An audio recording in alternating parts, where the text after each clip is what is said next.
Alright guys, I Gary ya daripada GCR Motor guys. Hari ni kita nak review Kawasaki GTR 1400 yang festive punya. Festive punya, dia punya windshield tu ada pocket punya, boleh masuk angin punya. Ini yang festive punya. Alright, so tahun 2016, register 2017. Kita nak offer dengan harga jualan 68,800 siap potong nama cash.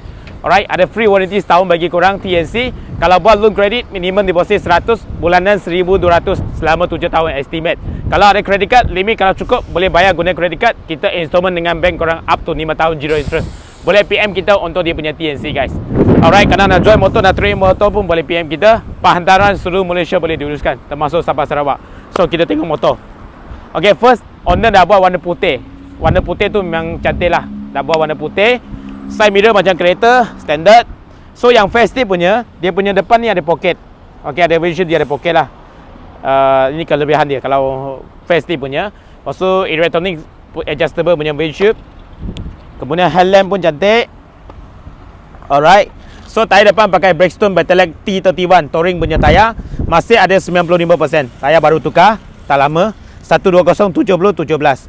Ni SIM punya kaliper kiri kanan. Ada fog slider, UST fog adjustable. Lepas tu ada radiator guard. Alright, mileage hanya 24,000 saja guys. So dia 4 cylinder lah. Exhaust standard, sidebox original dah ada. Tayar belakang pun 95%. Okay, tayar baru tukar tak lama, 190/50/17. Alright, tayar baru. Lepas tu motor ni pakai shaft lah. Alright, lepas tu kita tengok meter dia. Motor tak pakai kunci, dia keyless Dia keyless, so pakai remote saja. Lepas tu ada mileage 24,000. Ada ABS, ada KTRC, traction control. Ini tempat untuk naik turun dia punya windshield. Okay, nampak windshield naik turun. Kemudian sini ada boleh tengok battery wattage, boleh tengok dua blend temperature, average, minyak, range semua ada lah. Tire pressure. Okay. Lepas tu lain semua macam biasa, KTRC, KACT punya ABS punya setting. Dengan last kita start bagi orang dengar. Okay, engine semua cantik lagi lah.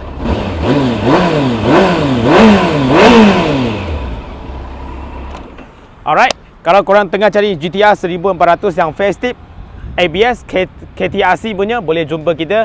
Ini yang baru masuk. Harga jualan kita nak offer ni 68,800 siap potong nama cash. Ada free warranty setahun bagi korang TNC. Alright, kalau minat Roger kita, tolong like, tolong komen, tolong share. Bye bye.